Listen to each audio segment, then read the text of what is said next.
Bismillahirrahmanirrahim. Alhamdulillahirabbil alamin. Alhamdulillahilladzi arsala rasulahu bil huda wa dinil haq liyudhhirahu 'ala dini kullihi wa kafa billahi shahida. Asyhadu an la ilaha illallah wa asyhadu anna Muhammadar Rasulullah. Allahumma sholli 'ala Muhammad. Bismillahirrahmanirrahim. Laqad khalaqnal insana fi kabad.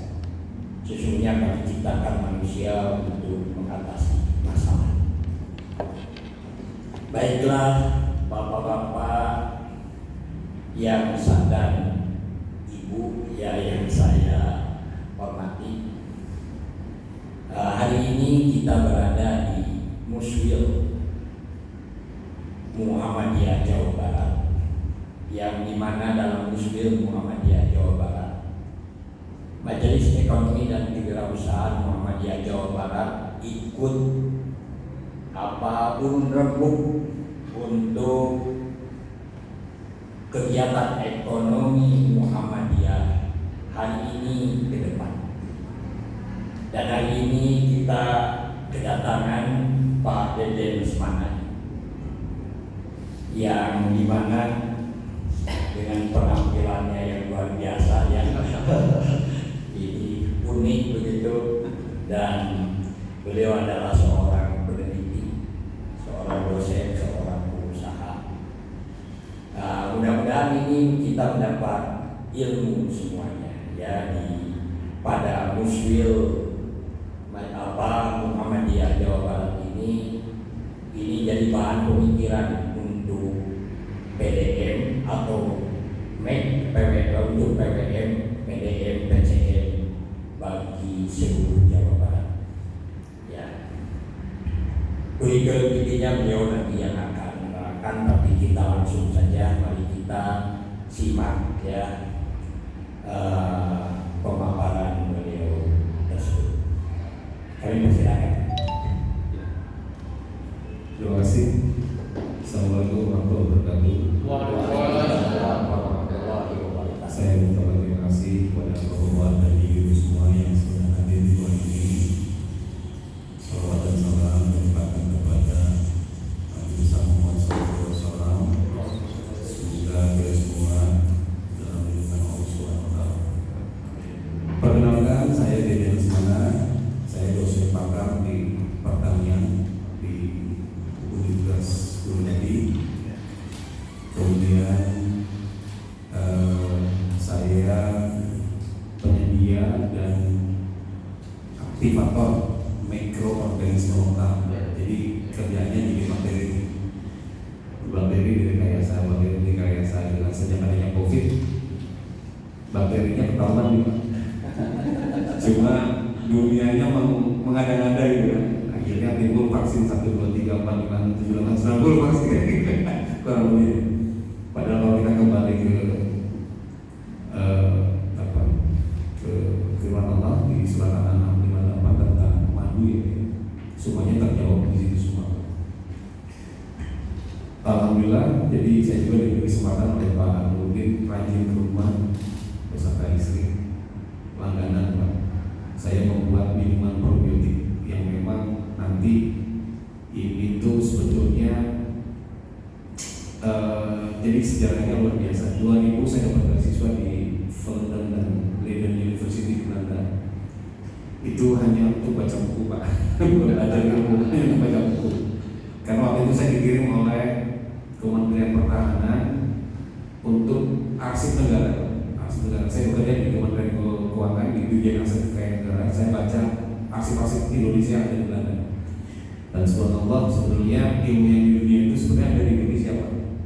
Cuma kenapa Belanda itu demen sama Indonesia? Karena untuk teori ilmunya Pak disimpan di Leiden University. Karena ternyata di sana Belanda membangun kotanya itu dari hasil karyanya mencuri ilmu di Indonesia. Apa sih ilmunya? Yang akan kita sampaikan di hari ke depan Pak. Pertanian, peternakan, dan perikanan. Jadi Belanda itu 2 tahun dari negaranya menemukan kepulauan kita ini Pak. Itu mereka menganggap pulau Indonesia ini Lemuria, jadi akan kepulauan yang bilang surga yang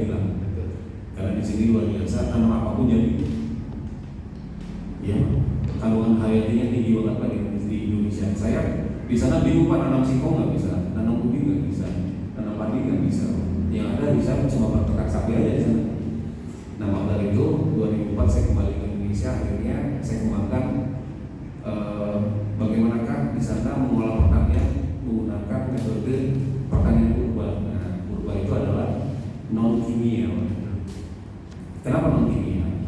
Karena sekarang maaf ya, anak SD aja udah menstruasi kelas 4. Untuk kaum hawa usia 40 sudah menopause. Penyakit yang paling kencang asam lambung dan diabetes.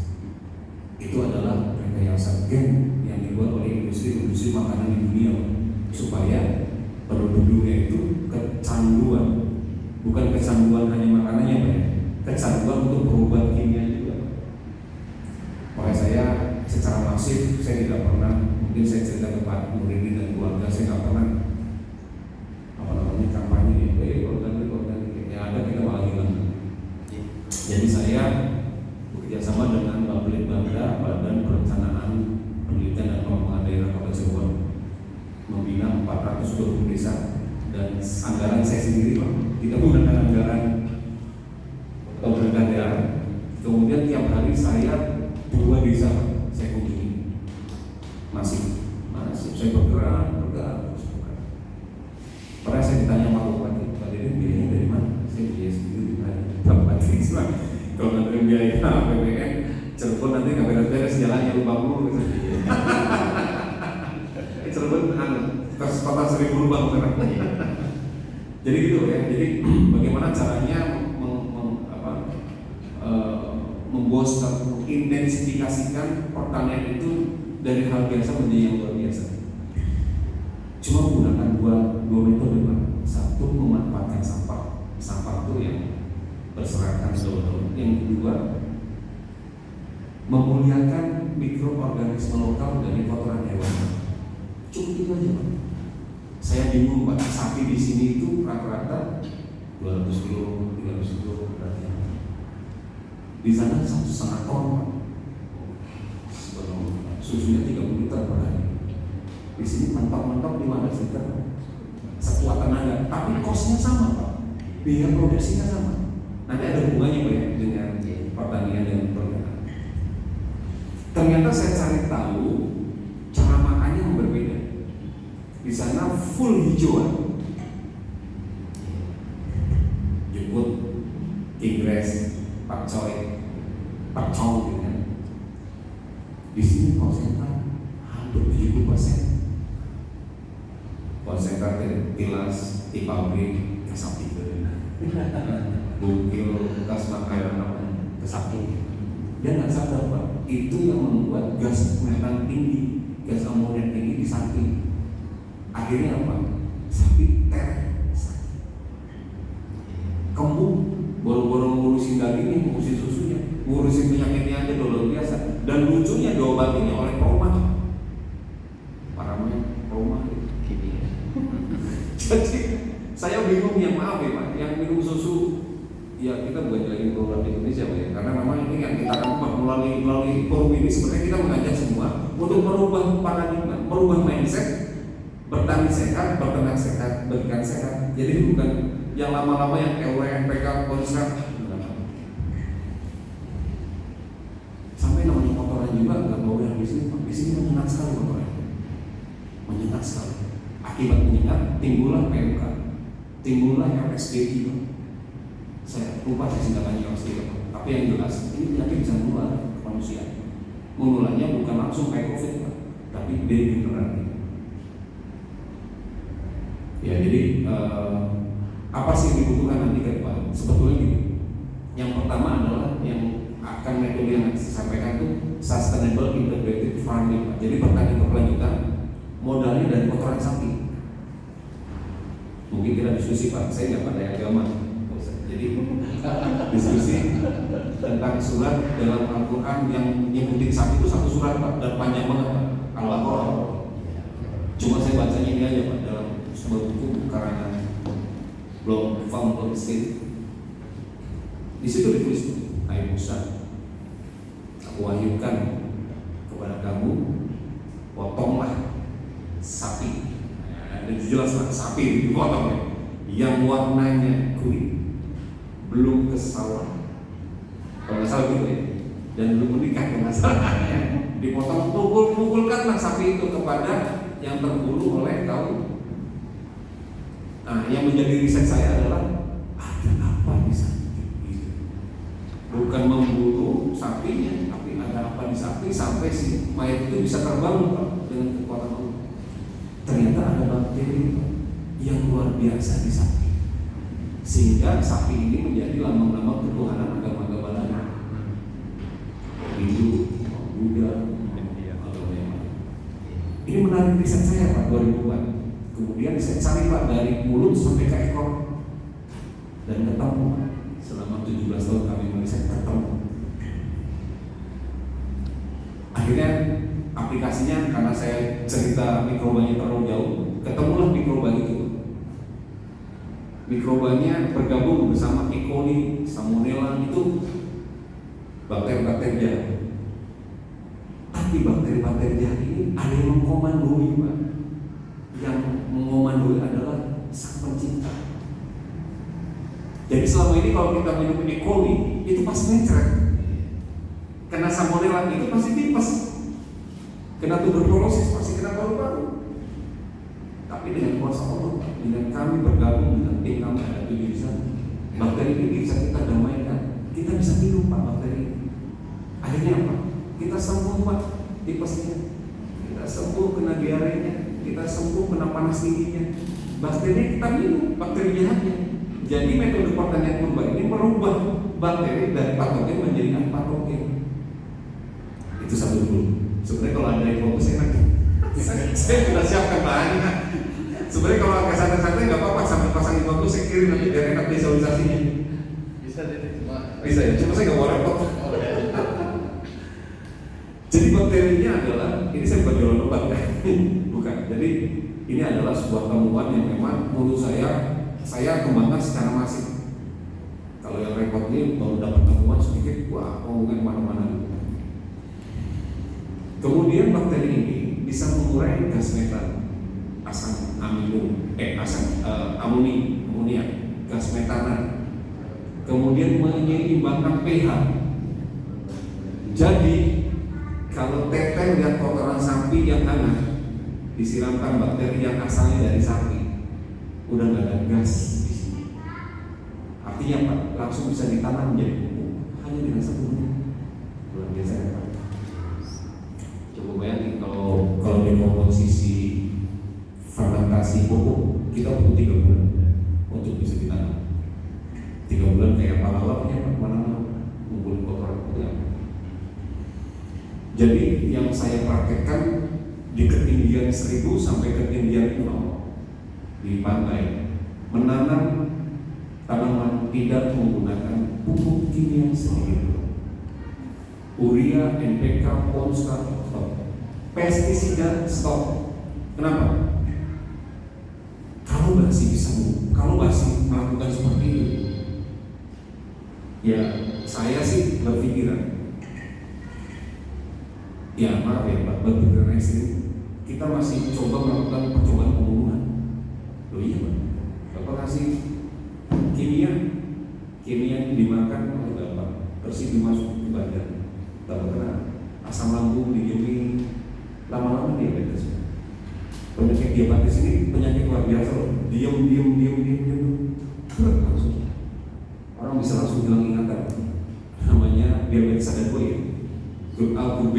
Grup A kering dan basah. Yang kering ini yang nggak kelihatan, tiba-tiba kita tidur.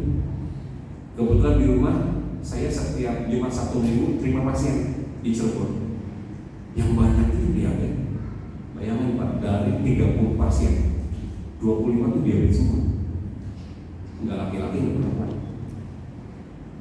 Dulu saya pernah hidup di tahun 70-an dan 80-an. Penyakitnya cuma encok, rematik, enggak ada jawab. Setuju nggak? Setuju. Saya lahir 71 kan, saya lahir 71, usia saya udah 53 sekarang. Cucu 1 anak 5. Saya tahu zaman dulu penyakitnya cuma encok, rematik, masuk angin paling kerok-kerok habis lah. Oke ya, terlepas dari itu, kemudian saya menyampaikan ke beberapa petani dan mungkin ini karena luar biasa ya, saya menyampaikan ke beberapa petani, ada yang dengar dari petugas pertanian, DPR, akhirnya saya diundang ke dinasnya. Tapi saya nggak masuk dinas dulu. Saya belum dinas. Akhirnya saya udah masuk seminar dan saya rutin sekarang menjadi narasumber di Kementerian Pertanian. Nah, dari cerita kotoran sapi itu ternyata bisa dibuat menjadi 3. Satu jadi pupuk, satu bisa jadi pakan ternak, satu bisa jadi obat kesehatan. Ya, jadi untuk pupuk bakterinya kembalikan lagi Pak. Biasanya kita ngambil dari urin sapi, dari usus, dari pembuluh, ambil kita bukan rekayasa, ya kita muliakan, dimuliakan. Kalau di rumah itu Pak, dimuliakannya dengan difermentasi selama 3-7 hari, karena saya nggak kuat tiap hari datangnya malam. Akhirnya saya nyetel radio Murotal itu. Saya Murotal karena memang ada perbedaannya Pak ketika dibacakan ayat suci Al-Quran. Si ayatnya itu bergeraknya bagus sekali, luar biasa. Jadi memang akhirnya saya meyakini bahwa ketika saya membuat starter, saya selalu pakai Murotal.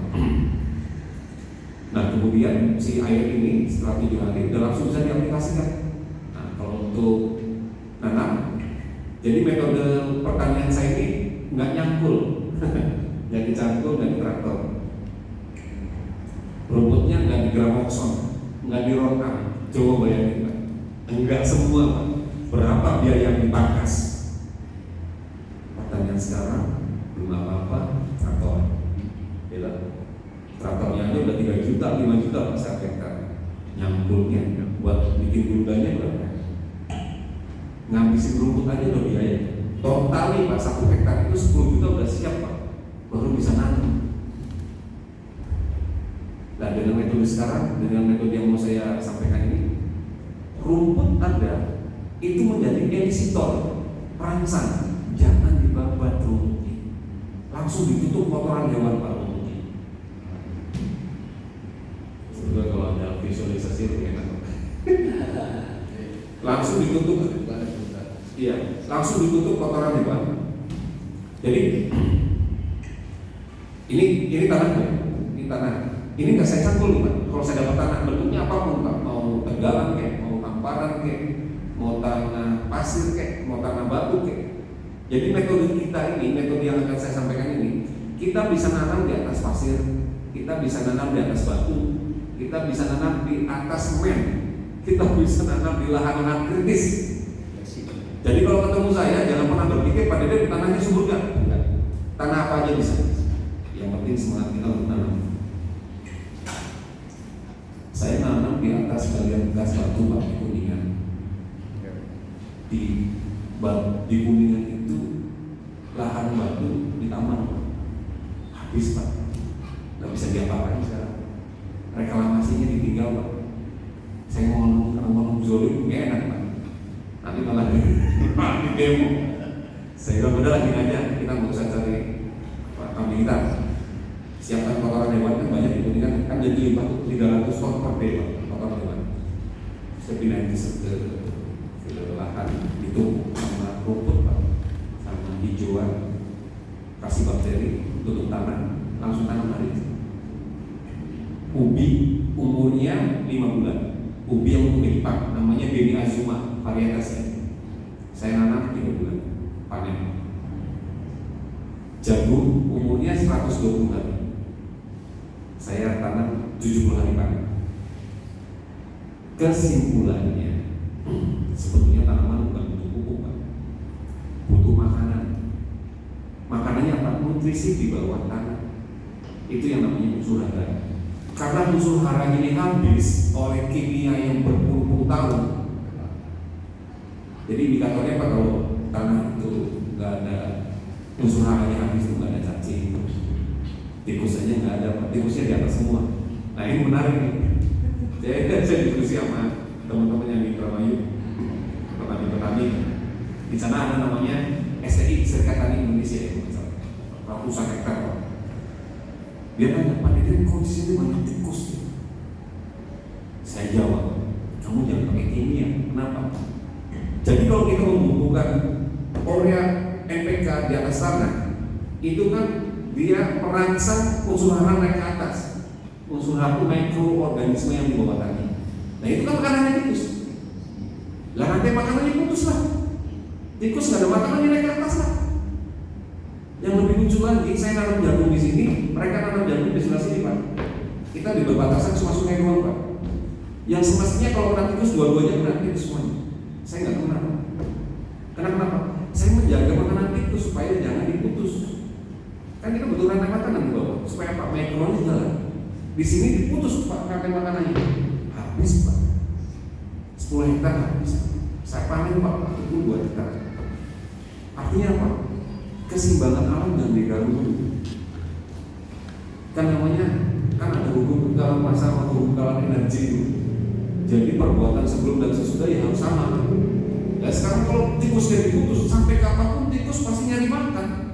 Kalau di bawah nggak ada mikroorganisme yang makanan tikus, ya mereka naik ke atas. Nyumput dulu nih biasanya. Nunggu panen, pintar loh biasanya. Pintar banget. Tumbuh nih Pak, naik ke atas. Tikus gede-gede, tikus kecil-kecil loh. Dan ini yang saya lakukan juga yang di Kuningan. Kalau bisa, jangan gunakan kimia lagi sekarang. Kenapa? Dia nyedot makanan di bawah gitu. Nyedot makanan kayak perangsang ditarik. Jadi yang terbaiknya adalah membuat lapisan di atas tanah nutrisi. Tebalnya seberapa? Boleh 25 cm, boleh 50 cm. Nah pertanyaannya, ada petani yang saya tanya, Pak Deden, dengan metode Pak Deden panennya berapa ton? Saya jawab, Bapak maunya berapa ton? Saya balik gitu. Kenapa? Karena dalam pertanian ada hukum kekelangkasan. Banyak-banyaklah memberikan biomasa kepada sawah, hasilnya sama sebanding. Contoh biomasa itu kan kotoran hewan, sampah organik. Kalau kita buangnya 20 ton, ya panennya 20 ton. Kalau kita buangnya 30 ton, ya panennya 30 ton. Kalau kita buangnya 50 ton, ya panennya 50 ton. Pak Deden mengada-ngada, kita uji coba Pak, nanam terong kemarin 2000 meter persegi Pak. Panennya 35 ton, kaget semua. Biasanya cuma 5 ton, 10 ton. Kok Pak Deden bisa? Kan saya bilang, tanaman bukan butuh pupuk, tapi butuh makanan di bawah tanah. Sedangkan unsur hara sekarang ini dari Indonesia merdeka sampai sekarang tuh habis oleh pupuk kimia, kesedot semua. Jadi unsur hara itu tersisa ketika hujan turun Pak.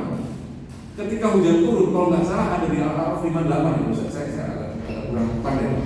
Cuma saya mengingatnya bahwa sesuatu yang baik di atas tanah itu berasal dari bukan air hujan, tumpukan-tumpukan yang terbaik, dan hujan itu dibahas juga.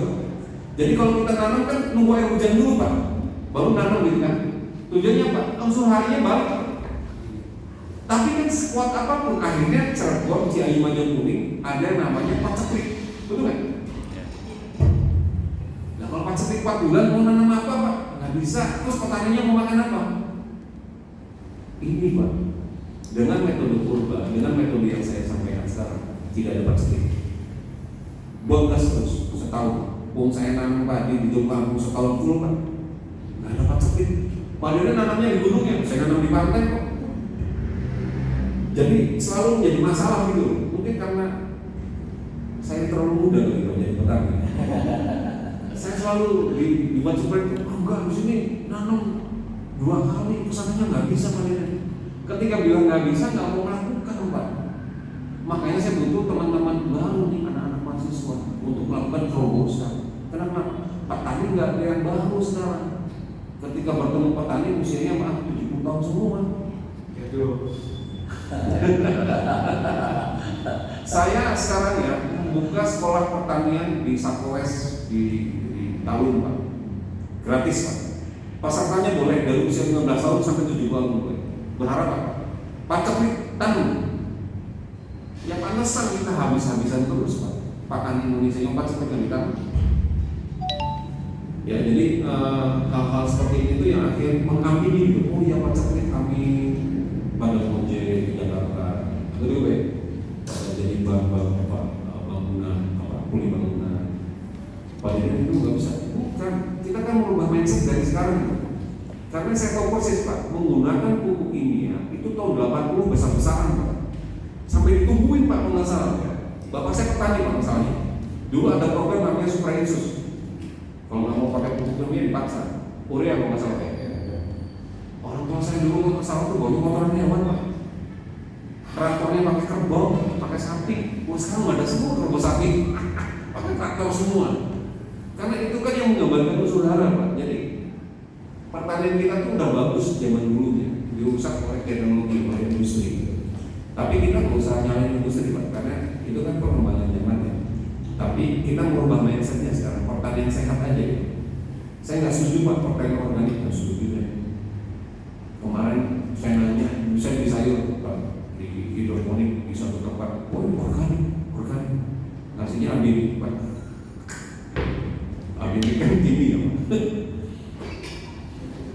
Jadi akibat perbuatan akibat perbuatan kimia itu akhirnya timbullah penyakit degeneratif.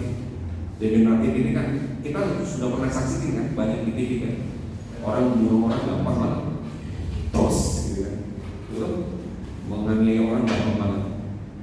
Itu penyakit degeneratif dari situ yang memang badan. Akhirnya kita mulai emosional, pikiran kita udah bukan akal sehat lagi, geng motor di mana-mana. Coba kalau makanannya sehat.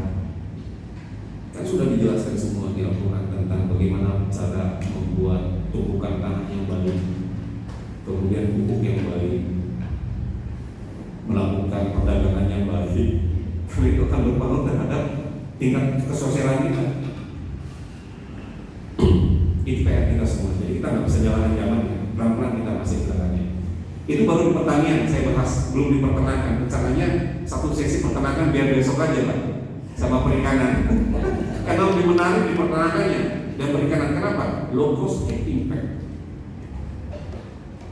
Saya kasih bocoran peternakan. Selama ini kalau peternak masalahnya di pakan, itu aja. Nanti kita bikin pakan dari sampah. Dari sampah apa? Dari sampah pasar, dari sampah rumah tangga. Itu high impact. Mungkin baca atau cek di Shopee hari ini. Terima kasih Pak. Maggot kering per kilo harganya berapa? 100 ribuan. Maggot kering Pak. Maggotnya belatung.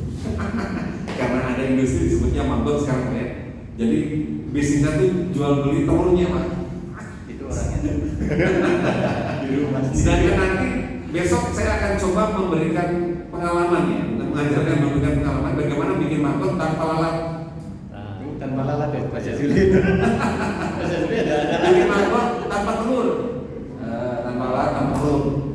Proteinnya sama 30% sampai 70%. Aplikasinya lebih mudah, cuma pakai terpal, nggak usah pakai rumah gitu. Dan itu dipraktekkan teman-teman saya di Banyumas. Ya, jadi kalau sudah seperti itu, anak-anak muda lah yang mulai diversifikasi usahanya bagus. Bayangkan kalau misalnya kita jual 1 ton maggot sebulan itu udah berapa 1 ton? 100 juta lebih. Ya, jadi untuk peternakan biar kita geser minggu besok, karena besok masalah ada sesi juga ya Pak. Gak apa-apa saya simpan di sore aja Pak, karena saya pagi ada penandatanganan kerjasama pembelian ubi dan terong. Saya juga ngajak nih hari ini nih ke bapak-bapak semua supaya nanam ubi dan terong dengan metode ini. Jadi terongnya namanya Nasudi dari Jepang, bibitnya udah disiapkan. Itu bibitnya aja Pak itu sama Jepang Nasudi Pak, itu moneymaker, mesin pencetak uang. Orang Jepang aja mesin pencetak uang. Kalau ubi namanya Beni Azuma. Dan menariknya nanam ubi ini nggak bisa Pak di Jawa, Sumatera, Maluku, Mataram. Kemudian saya tanam kemarin, jadi alhamdulillah. Untuk Menteri Pertahanan Pak, yang nanam ubi Mas kan baik. Singkong kemarin ya, gagal ya. Iya. Artinya Pak, dengan metode ini rekayasa gennya kita bisa patahkan. Jadi ketinggian bisa kita patahkan, pH kita bisa patahkan. Jadi nanti kalau nanam nggak perlu ada pH lagi.